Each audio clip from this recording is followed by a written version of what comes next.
Iglesia Católica admite los exorcismos, pero con carácter sumamente excepcional. Tanto así que se cree que en los últimos 100 años no se ha autorizado ni más de 6 o 7 prácticas de exorcismo.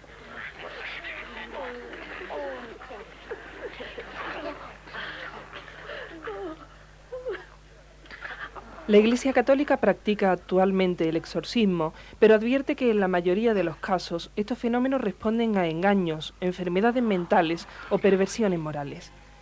Lo cierto es que el demonio está de moda. El macho cabrío, la luna llena, el color negro y los motivos fálicos son una constante en cuanto a las formas, que en muchas ocasiones son una tapadera para encubrir negocios. En definitiva, sean amorales, sinvergüenzas, embaucadores o auténticos poseídos, muestran sus ritos y símbolos cada vez con más frecuencia, provocando el miedo y el desconcierto en la población, y encontrando fácil caldo de cultivo entre las zonas más subdesarrolladas, con elevados índices de analfabetismo y escaso nivel económico. Mientras tanto, un cierto tufillo a azufre.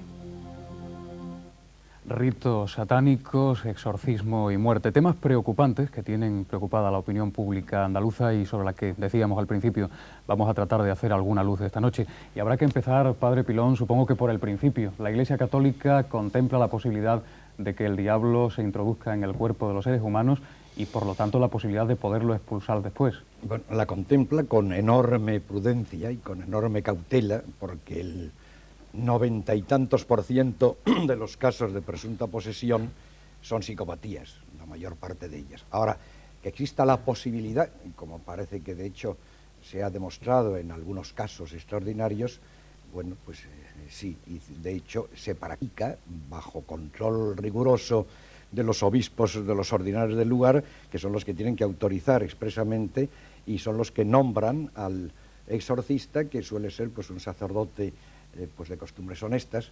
Generalmente suelen escoger personas que tengan alguna capacitación de tipo profesional, psiquiatras, psicólogos, además de ser sacerdotes, que puedan realizar el hecho, el rito del exorcismo. Y es una ceremonia muy complicada porque hemos visto en el cine ceremonias realmente complicadas y recurrentes, ¿no? Es que lo que muchas de las cosas que vemos en el cine no se parecen nada a lo que un exorcismo en realidad es. El exorcismo es una dramatización de la lucha de Cristo, representado por su ministro, el sacerdote, con el diablo, con Satanás. Es una dramatización, es oración, una oración y luego una imprecación, una forma de ordenación al diablo de que salga, que deje libre a aquella criatura. Tiene que hacerse con autoridad, con fuerza, pero no esas cosas que estamos acostumbrados a ver por ahí.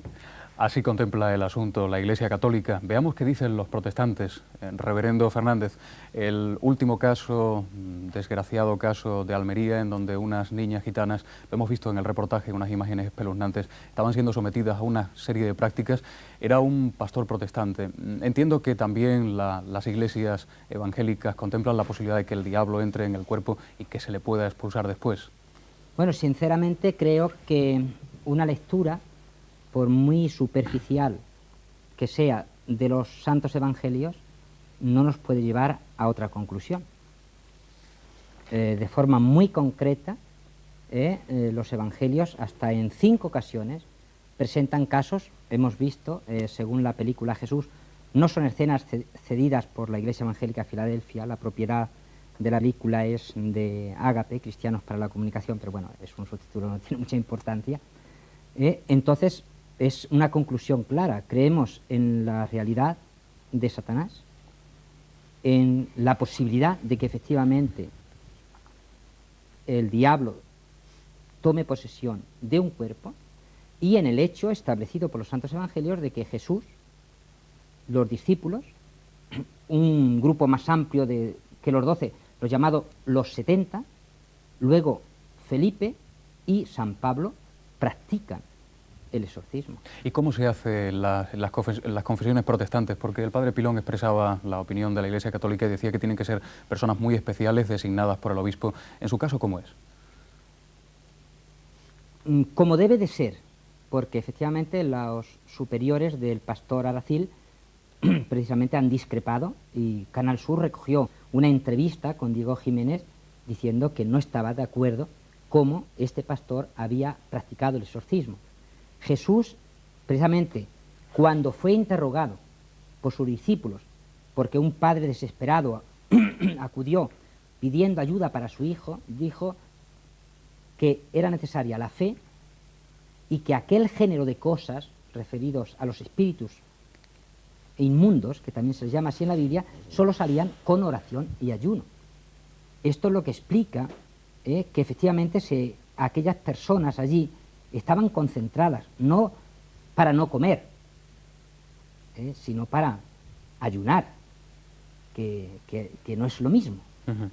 Claro que a lo largo de la historia de la religión se han producido muchísimos fenómenos de estos, se han llegado a producir desgraciadas situaciones, incluso pues, atribuir al diablo lo que no era más que fruto de alguna enfermedad mental. Yo no sé si el doctor Javier Criado tiene alguna clase de fórmula para explicarnos cómo se diferencia un caso sobrenatural de lo que no es más ni menos que la propia enfermedad mental. ¿La ciencia médica tiene explicación para estos tipos de casos?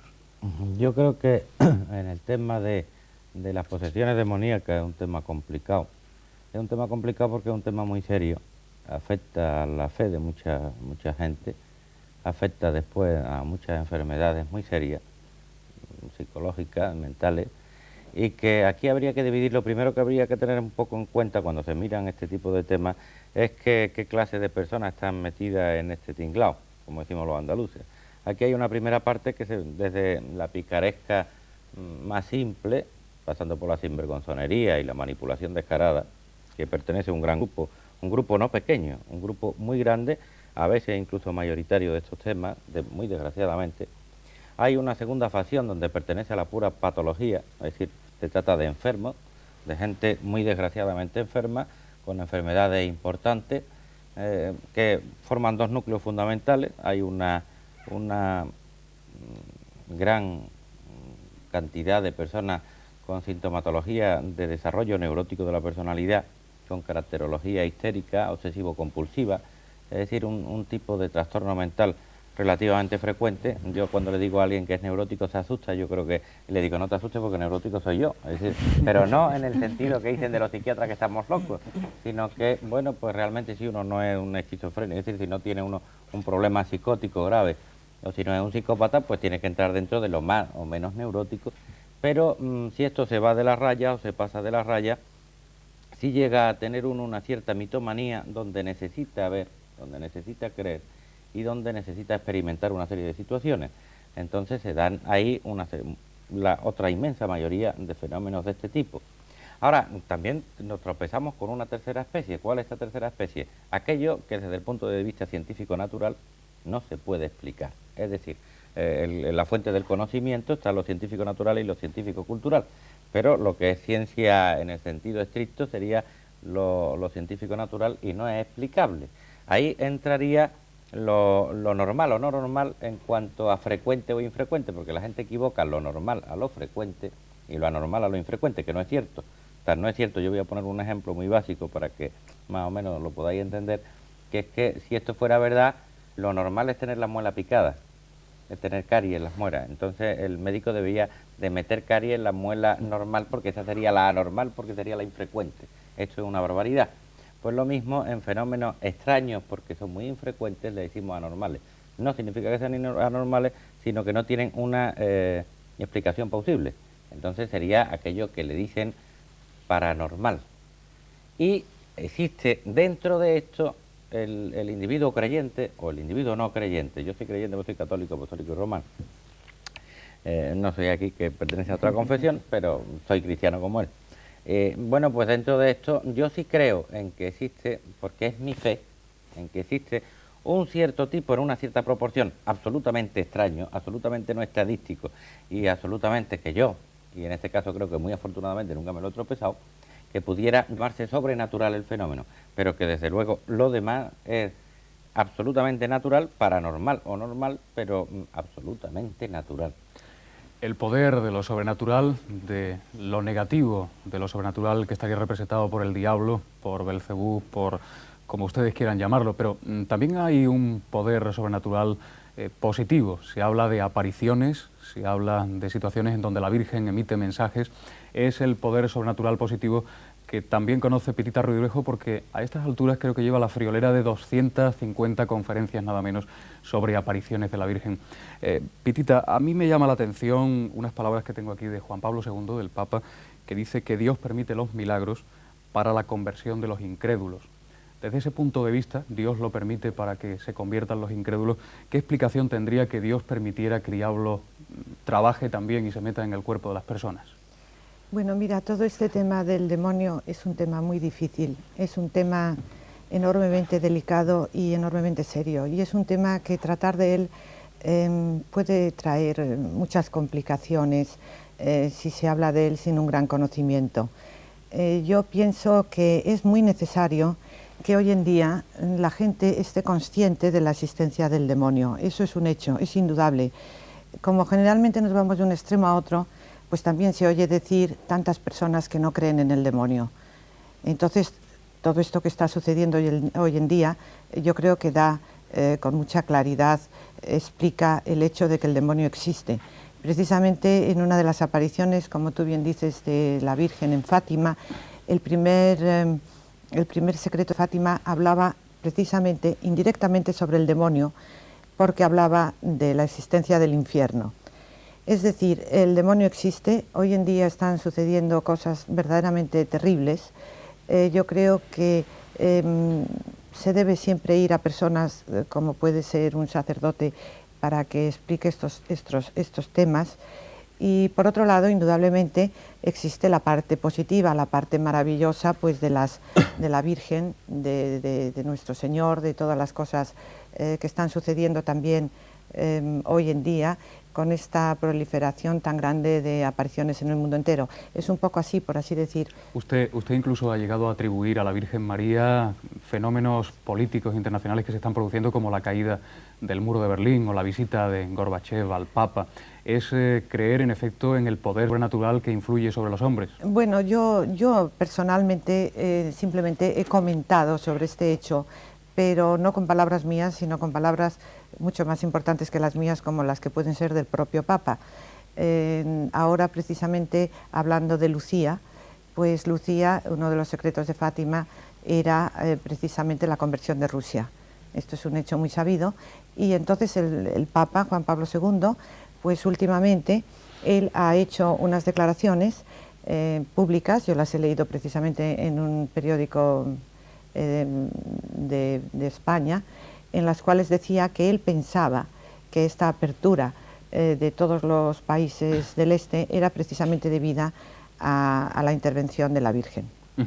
Muy bien, me gustaría que todos ustedes debatieran ahora, opinaran sobre la ola que se está produciendo de sectas satánicas, de personas que se agrupan en torno al mal en vez de al bien, de personas que buscan quizá la tranquilidad y la seguridad en los caminos del ocultismo negro. ¿Eso a qué se debe, padre?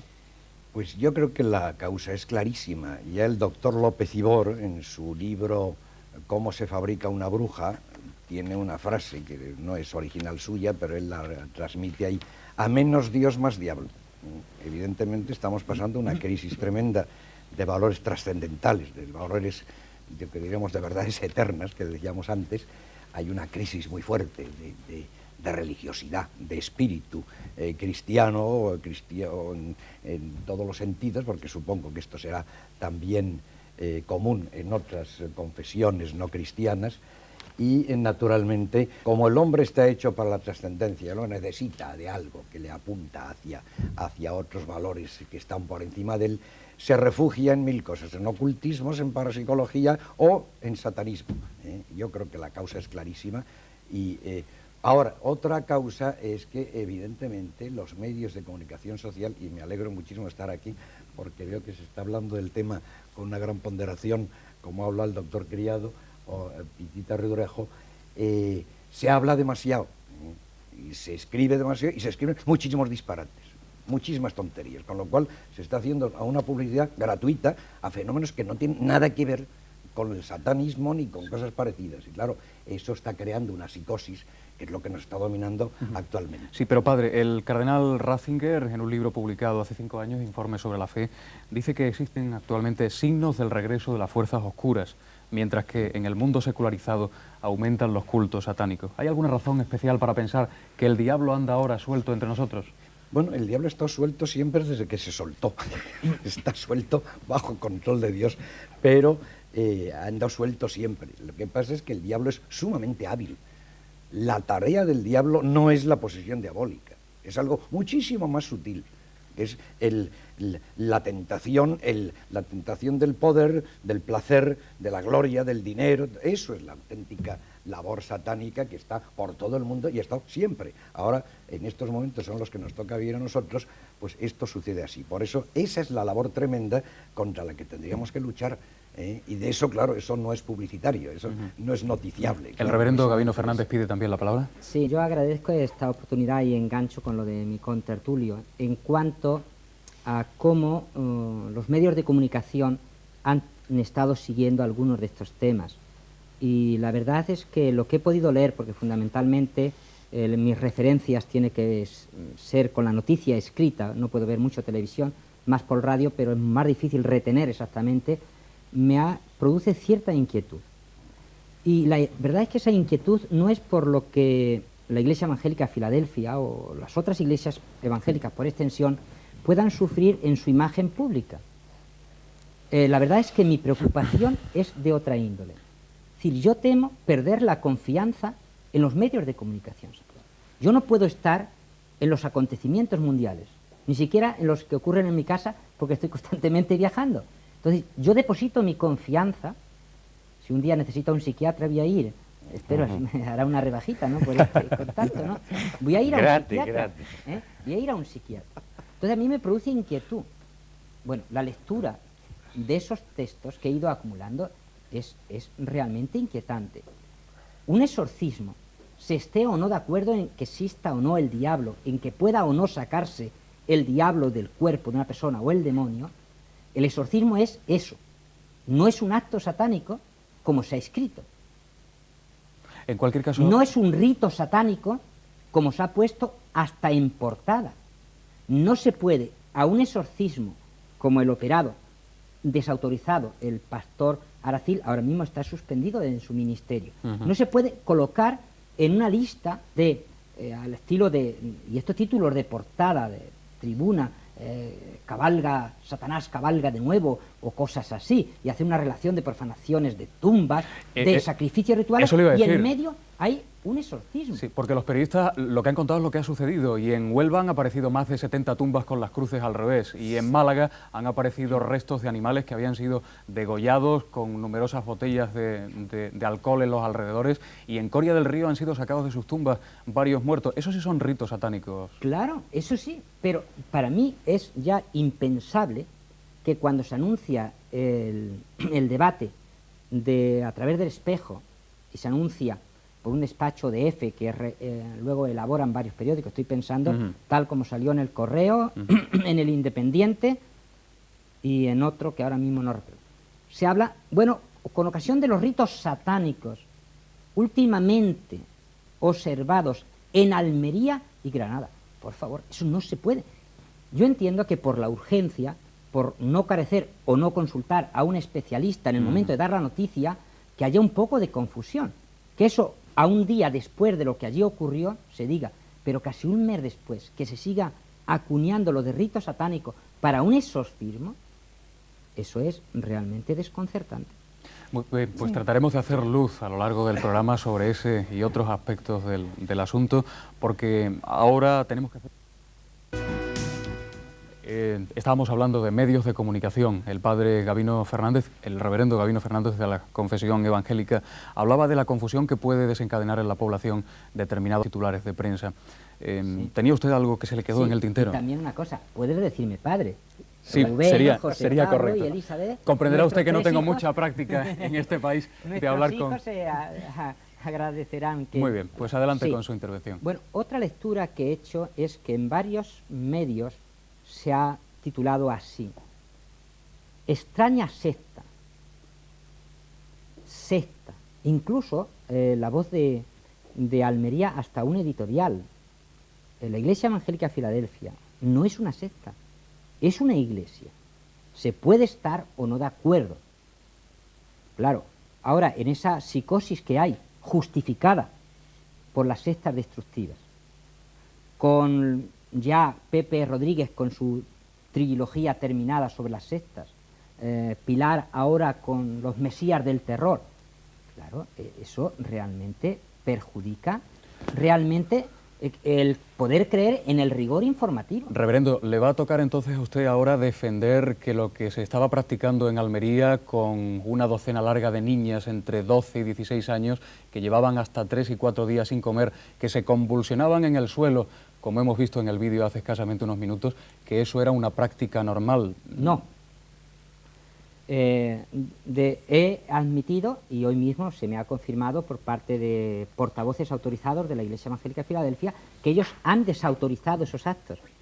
Sería un quijotismo imbécil, que aunque sea no manchego... son actos regulares. Exactamente. Aunque sea manchego, no es defender eso. Eso no es admisible, ni siquiera para la propia Iglesia de Filadelfia. Y hemos dicho ya esto. Ahora,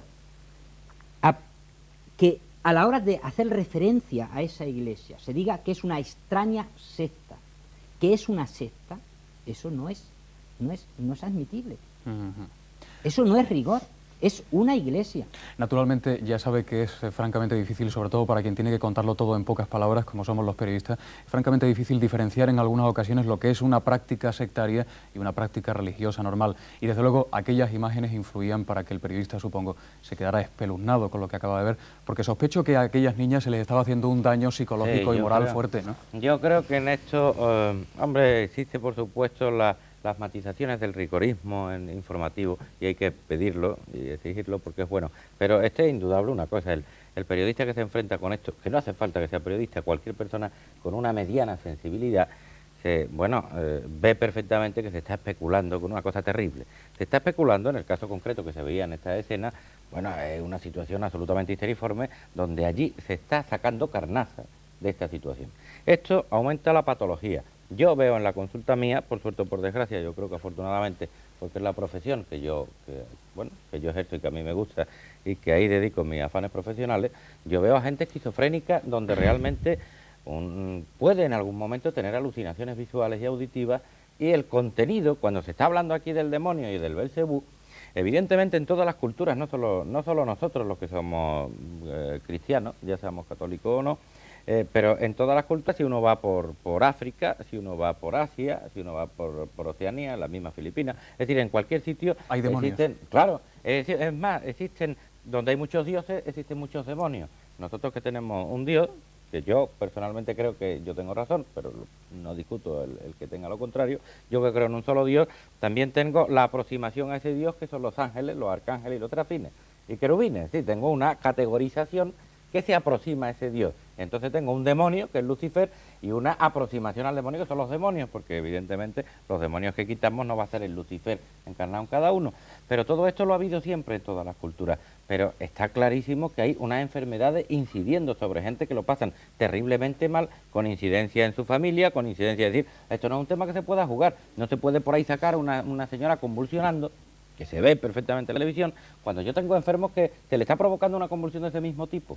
Y además se está jugando de una manera absolutamente banal con un tema absolutamente trágico. Yo no quito y admito, pero lo admito que no lo tiene que admitir el psiquiatra que esté al lado mío, porque no tiene por qué ser católico, porque yo, que soy católico, no creo, entre otras cosas porque se abusa muchísimo de la gran soberbia, que aquí parece que se le perdona la vida al católico al no católico o el creyente al no creyente, cuando realmente la misma religión católica dice que la fe la da Dios, es decir, no es algo programable por uno y asumible y asequible para uno. Entonces lo que está claro es que yo lo que no puedo tener es una religión a mi medida anatematizando los temas, cuando el 99,9% de los casos son enfermedades que se sabe perfectísimamente, que el mismo padre Pilón lo acaba de reseñar, son auténticas enfermedades, patologías, psicopatologías clarísimas, y que, sin embargo, este otro 1%, que yo como católico personalmente asumo que es una intervención sobrenatural y que otro asume que es una intervención paranatural o parapsicológica, bueno, lo que no podemos hacer es con esto promocionar enfermedad, porque entonces realmente somos una gente absolutamente desaprensiva. Ese es el gran tema, digo, la seriedad y la tremenda trascendencia que tiene el problema es ese, es que hay que saber dilucidar lo que es patológico, que es una mayoría clarísima, de lo que puede ser una intervención de tipo preternatural, sobrenatural, que queramos decir. Claro, es muy difícil, y creo que el doctor estará de acuerdo conmigo, que es muy difícil porque el síndrome, la sintomatología, es muy semejante. Esas convulsiones, una serie de cosas. Existe un dato que, porque antes en el antiguo ritual romano de exorcismos, que ya está completamente en desuso, está totalmente abolido, había unos signos, señales de posesión, que cuando se daban, sobre todo cumulativamente, decían que eso se ha quitado porque se ha visto que eso puede tener otro tipo de interpretaciones, o bien patológico o bien paranormal. Pero existe el horror y la aversión a todo lo que es de tipo religioso, de todo lo que es sagrado, esa odio y aversión y que la persona se excita. Ahora, eso mismo, en esa forma de mimetismo que tiene, por ejemplo, que diría yo, un histérico, que tiene un obsesivo compulsivo, esto lo da cualquier obsesivo puede compulsivo. tener eso. Ahora, lo difícil está en saber la causa, porque evidentemente el diablo, el demonio, quien se posesiona, en el caso de una auténtica posesión, evidentemente se vale del organismo. Se vale de los órganos y de todo el cuerpo y de todos los elementos del poseso. Entonces, lo que parece una enfermedad, parece una patología, a lo mejor resulta que la causa es diabólica, y esa es la gran dificultad. Y es muy serio y es muy importante el saber dilucidar, porque si se trata de una persona, como ha pasado en el caso de la famosa Anneliese, esta chica alemana, que fue tratada como posesa, y en vez de exorcismo viene por un jesuita y un párroco, y lo que tenía era una anorexia gravísima, y murió.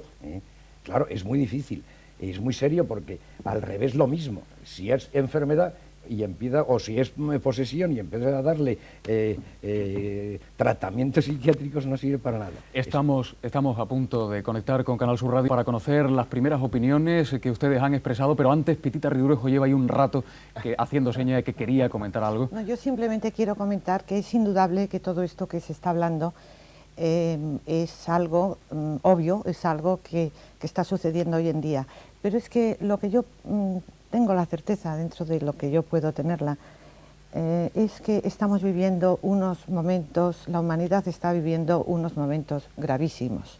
Y entonces, volviendo a mi tema, que es el tema de las apariciones, lo único que yo quería decir es que la Virgen, desde el año 1830, que ya es tiempo, nos viene anunciando una cosa muy curiosa.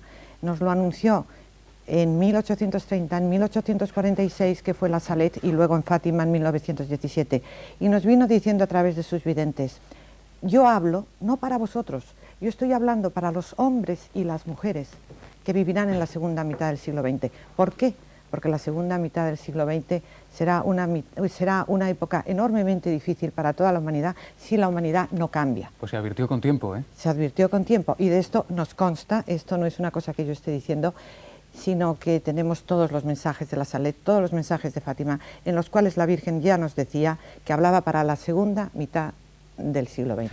Muy bien, pues nos vamos en busca de los mensajes de nuestros oyentes y telespectadores a Canal Sur Radio cuando son las 12 menos 5 minutos de la noche. María Ángeles Sandoval, ¿mucho trabajo?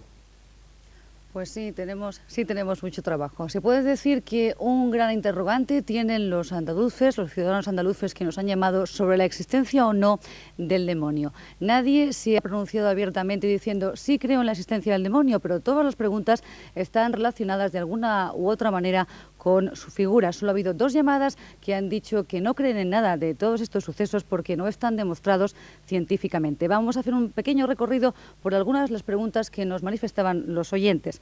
¿Qué significado tiene el haber invertido las cruces en los cementerios? ¿Se puede interpretar la existencia demoníaca como un símbolo religioso o como la representación contraria al bien?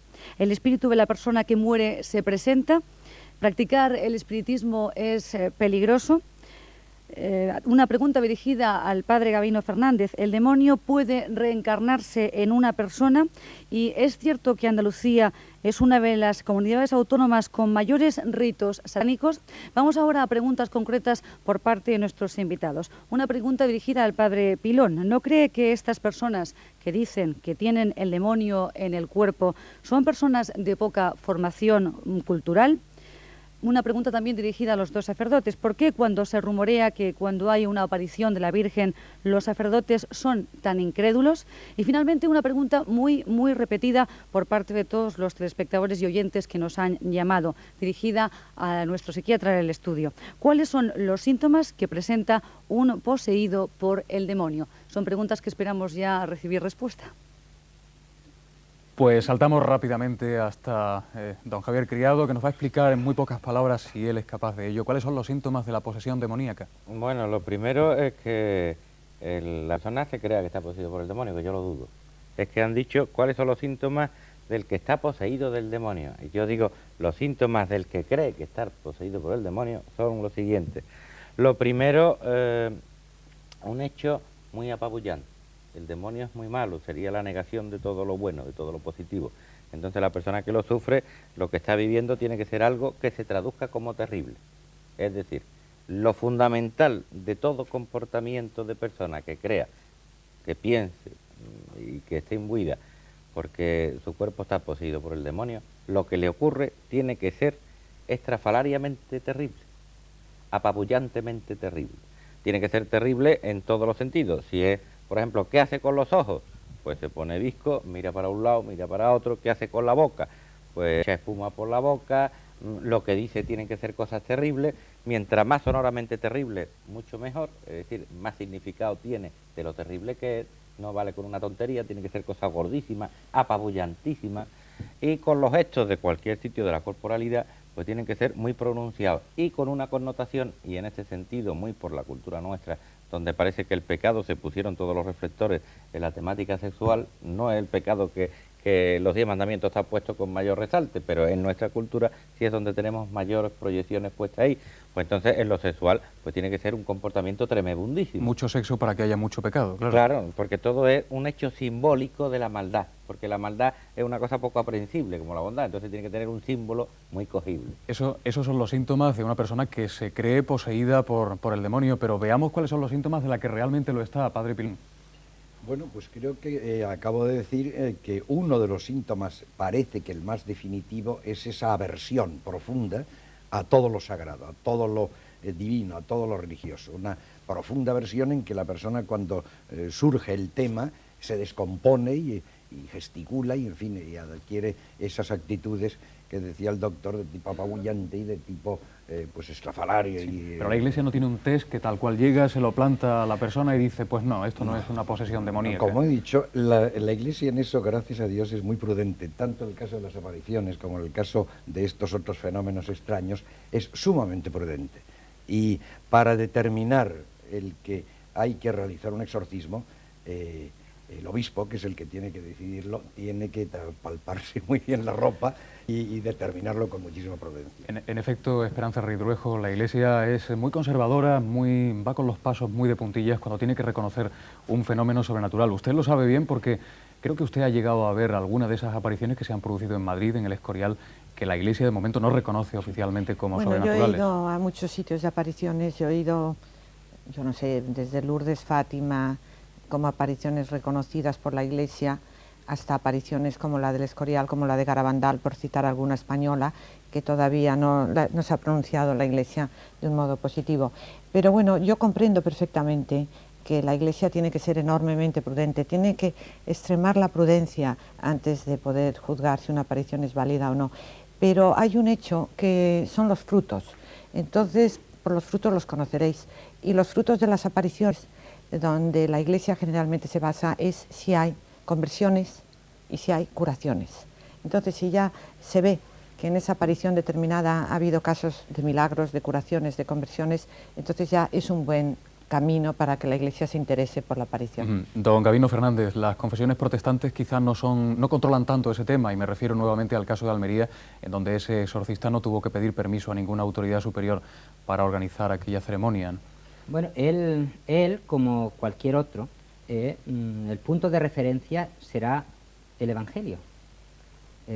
Con todo respeto aquí a los técnicos, en la forma en la que actúa Jesús ante un poseso, encuentra cualquiera un test para determinar. Cualquier pastor evangélico en su despacho ha sido formado para eso. Cuando alguien le consulta, cuando está hablando con alguien, sabe si tiene que enviarlo al dentista, o al psiquiatra, o al exorcista.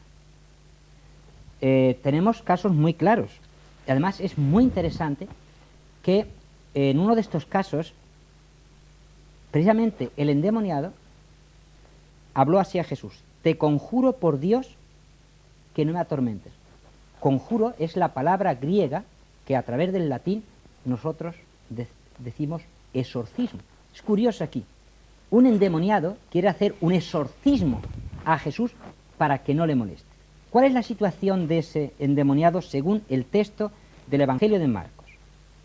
Que después de las investigaciones del padre O'Callaghan sobre un papiro, es el más antiguo de los evangelios. Pues mira, es un hombre que aparece morando en los sepulcros, que nadie le puede atar, ni aun con cadenas, que se va hiriendo. El otro caso del joven, pues maestro, te ruego que veas a mi hijo, pues es el único que tengo. Y sucede que un espíritu le toma y de repente da voces y le sacude con violencia y le hace echar espuma y estropeándole, a duras penas se aparta de él. Esto sería el test que un pastor que tiene la Biblia, esto es un principio de la Reforma, la sola Escritura, como única regla de fe y conducta, es donde aprenderá que se puede equivocar, obviamente, claro que sí, pero el test está precisamente en cómo en esos 5 casos relatados por el Evangelio Jesús se enfrenta, es que él es la luz con el príncipe, Belcebú, el príncipe de las tinieblas, y es la lucha, está la lucha ahí del reino de Dios contra el reino de Satanás. Seguimos rápidamente expurgando preguntas de las que nos ofrecía María Ángeles Sandoval porque nos quedan pocos minutos. Doctor, las personas de poca formación, preguntaba uno de nuestros espectadores, creen mucho más en el demonio. ¿Eso es así? Indudablemente, las culturas mucho más primitivas, a más primitivas que sean, mucho más abundan en todo lo ocultista, más se aferran a todo lo que sea truculentamente oculto. Y además más necesitan del mito trascendente, de tal forma que yo creo que el gran avance que tiene la religión católica o la religión cristiana, el gran avance del Evangelio es la naturalidad, es decir, por primera vez se mete una doctrina natural, yo diría que hasta cateta ilustrada, por supuesto, no estoy hablando del catetismo desilustrado, un catetismo ilustrado pero natural, es decir, no hay por qué ser tan embarado y no hay por qué ser tan reconcentrado y tan complejo, no hay que ser tan barroco. Entonces está clarísimo, porque un hecho estadístico no pertenece a la elucubración ni a la manipulación, el que a mayor intensidad que se tenga en la incultura, mayor número de todos estos fenómenos se produce. Una pregunta más, don José María Pilón, ¿el espíritu que muere puede llegar a presentarse nuevamente? Bueno, pues eso no tiene nada que ver con... Se lo digo, es una pregunta que nos hicieron los espectadores. Bien, si aceptamos la inmortalidad del alma y aceptamos bueno, sería muy largo el explicar esto, pero evidentemente puede darse en manifestaciones de eso que llamamos espíritus, porque tenemos una dificultad semántica de lenguaje en que, digamos, espíritus, ¿qué es eso? Es energía, en definitiva. Y que pueda haber manifestaciones de este orden, si vamos, y las hay. Una pregunta más para usted. ¿El espiritismo, esas prácticas de convocar a los muertos, es peligroso? Peligrosísimo. ¿Por qué lo es? Pues porque tiene una capacidad tal de absorción de la persona y de crearle una auténtica, yo diría, posesión, autoposesión, no diabólica, pero sí tiene una capacidad enorme de incidir en la persona, que le puede crear psicopatías gravísimas. Por ejemplo, la famosa práctica, y quiero aprovechar la ocasión de que me brindáis, la práctica de la famosa Ouija, sea espiritista, no, el origen espiritista, pero sea espiritismo, no sé, estamos en espiritismo y están con la copita. Es uno de ese vaso vuelto del revés, con letras y que permite... Exacto. Eso es de lo más peligroso. Tiene tal capacidad de apoderarse de la persona, porque además es muy divertido, es una cosa que funciona generalmente. A mí me decía el decano de los psiquiatras madrileños, hasta que murió, el doctor Enrique Escardó, peinador, dice, mira, yo tengo mi consulta privada y las clínicas psiquiátricas que he escrito así, de personas con psicopatías, muchas veces irreversibles, que han empezado con la Ouija. Y yo personalmente he tenido que asistir a varios casos. El doctor Criado asentía con la cabeza esa... Cualquier tipo de estas cosas de ocultismo y provocan unos tipos de psicopatología que ya entran dentro de la psicosis, no dentro de la neurosis. Es decir, estamos hablando ya de lo más grave dentro de los cuadros psicopatológicos. 12:05 de noche, volvemos a Canal Sur Radio. María Ángeles Sandoval, más preguntas, más opiniones de nuestros espectadores. Sí, queremos volver a recordar una pregunta que sigue insistiendo a través de las llamadas a los ciudadanos para que se conteste y parece ser que no ha sido respondida. ¿Qué significan las cruces invertidas en los cementerios? La repetimos porque siguen llegando llamadas sobre este punto. Tenemos dos casos concretos de personas que nos han llamado diciendo sufrir algo de lo que estamos aquí hablando hoy. Una mujer de Huelva dice tener una hija que se encuentra poseída por lo que ella llama un alma en pena. Pregunta textualmente, ¿esto puede ser? Y si es así, ¿qué me aconsejan todos ustedes? También otra persona desde Granada pregunta al padre jesuita si el diablo, ¿qué se puede hacer si una persona sueña constantemente con el diablo? Como le pasa a esta mujer de Granada. Dice que sueña todas las noches, siempre el mismo sueño y no sabe qué hacer. También otras cuestiones, otros comentarios. ¿Por qué se tiene esa imagen del diablo con cuernos, rabo y todo lo demás? ¿Alguien de ustedes lo ha visto? ¿Alguien de ustedes lo ha visto? Porque parece ser que aquí los invitados están hablando del demonio y admiten que exista. Este ciudadano decía que él no lo admite y que no le parece bien que se parta desde ese punto de vista. Y una última pregunta para Pitita, para la señora Redruejo. Si sabe si la Virgen ha dicho algo sobre el apartheid o Chile, o ha hecho alguna predicción sobre algún acontecimiento actual. Estas son las preguntas últimas que hemos recogido. Muy bien, pues teníamos pendiente por ahí una llamada de las anteriores que hablaba de las cruces invertidas y creo que Pitita algo sabe de eso. ¿Qué significan? Bueno, yo lo único que puedo decir es que las cruces invertidas, yo creo que esto es una cosa bastante lógica, representan a Satanás, son prácticas diabólicas, puesto que la cruz puesta para arriba es el Señor clavado en la cruz. Y entonces lo que hay, como decía antes el padre Pilón, lo que Satanás verdaderamente representa es un odio hacia Cristo. Entonces los que le siguen piensan que volviendo la cruz, pues de esta forma consiguen de algún modo. Don José María Pilón, el diablo con cuernos y rabo, como se le ha representado de siempre. ¿Ustedes creen en el diablo? ¿Alguien lo ha visto alguna vez? ¿Cómo era? Bueno, es que si hablamos no me refiero diablo, a ustedes, claro. Estamos hablando de cuestión de fe. No hace falta verlo. O se cree o no se cree. Y entonces que dentro de la doctrina del magisterio de la Iglesia, dentro del mundo católico, y me alegra saber que en las iglesias protestantes también lo aceptan, es clarísimo. La doctrina de los últimos papas, empezando por Pablo VI, siguiendo por el Papa actual Juan Pablo II, están haciendo continuamente referencias. Y luego el documento de la Congregación para la Doctrina de la Fe, Fe Cristiana y Demonología, que es un documento amplio y largo con que expone cuál es la doctrina oficial del magisterio de la Iglesia en estos momentos. Y más remontándonos a más antiguo está el Concilio Lateranense IV, del siglo XIII, el más importante concilio ecuménico del siglo XIII, en donde está dentro de un símbolo. Luego, si es de un símbolo, es motivo de fe, porque todas las afirmaciones del símbolo entran dentro de la fe. Luego, creo que si se es cristiano, concretamente católico, no se puede negar la creencia. Ahora, no hace falta verlo, yo no lo he visto y sin embargo creo en él. Reverendo Fernández, desde Huelva una mujer muy preocupada, su hija tiene problemas, dice que la ha poseído un alma en pena, un alma que no ha ido aún al cielo y que anda vagando por ahí sin rumbo fijo. ¿Qué consejo se le puede dar a esta persona? El encuentro que Jesús tuvo en estos casos, repito porque es importante volver al Evangelio, siempre fue el triunfo de Cristo. Y el creyente disfruta, se beneficia de ese triunfo. Ahora, lo que sí es tajante y radical y repetido en la Escritura es la condena a toda forma de espiritismo.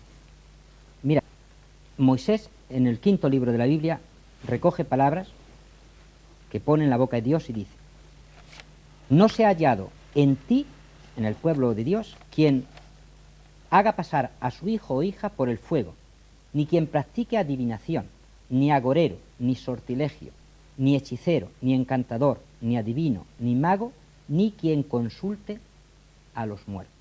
Eso es clarísimo.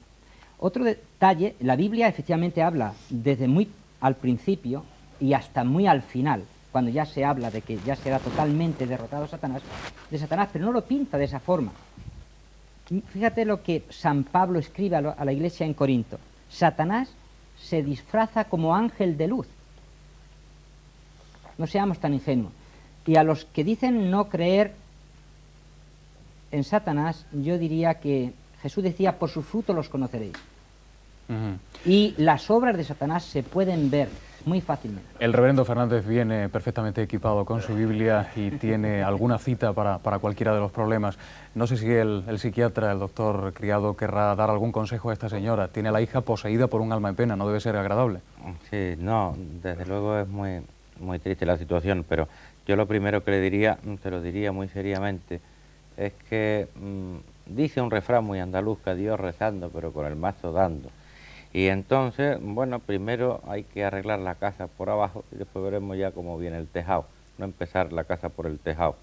Y yo creo que lo primero, y puesto que tenemos que ser un poco catetitos ilustrados, mucho más que demasiado fantasiosos, yo primero le diría que fuese a un médico, que viese que aquello no tiene por qué ser tan extraño ni tan sobrenatural, que primero que ponga todos los mecanismos naturales, que si esos mecanismos naturales, todo, absolutamente todo, le vienen, bueno, pues que no sirven para nada, perjudicarle, nunca le van a perjudicar, eso está clarísimo, pues si todos fracasan, que entonces, y tocándose muy bien la ropa, que busque otra cosa. Mi madre, la pobre, tiene un problema de artrosis en la rodilla y la verdad es que los medicamentos poco le hacen.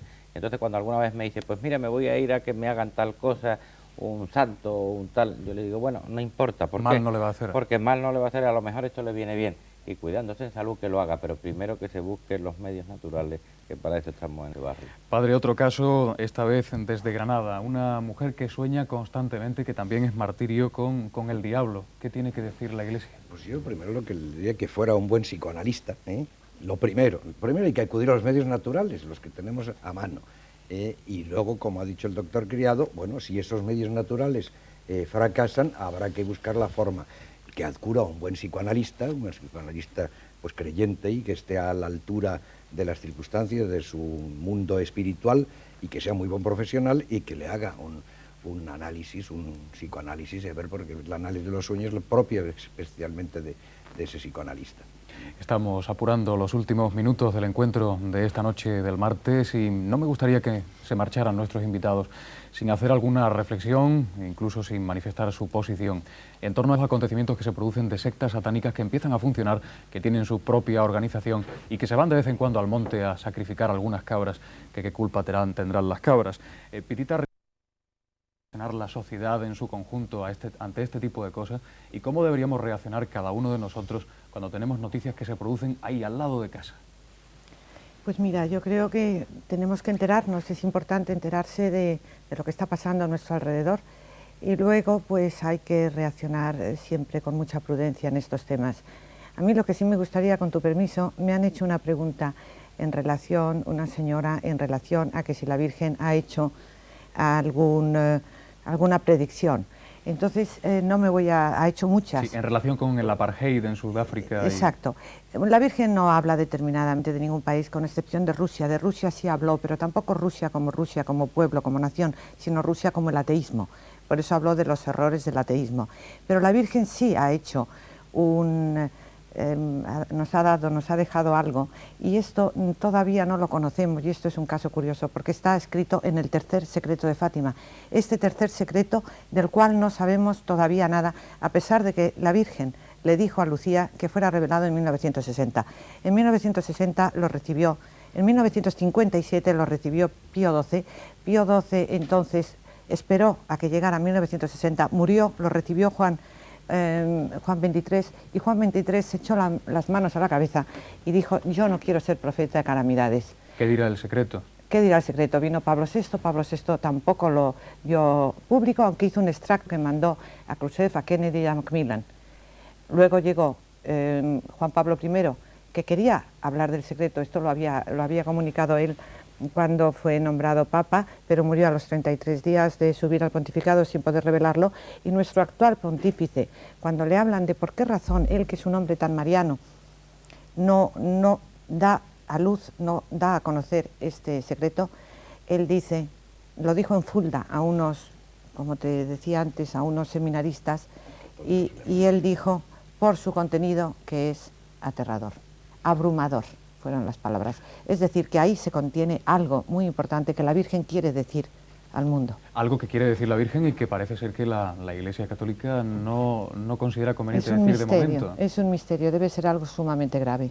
Volviendo sobre las sectas satánicas y ya apurando los últimos instantes, ¿qué debemos hacer ante esta aparición en todos los puntos prácticamente de Andalucía de adoradores de Satán, de practicantes de este tipo de ritos? Me gustaría yo que pudiéramos limitar al territorio de la comunidad andaluza estos fenómenos, aunque es verdad que por las dimensiones de este programa estamos hablando de Andalucía. Esto es bastante general.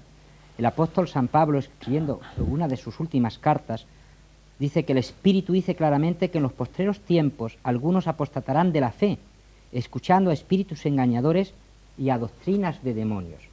O sea, esto es una profecía clarísima de nuestros días.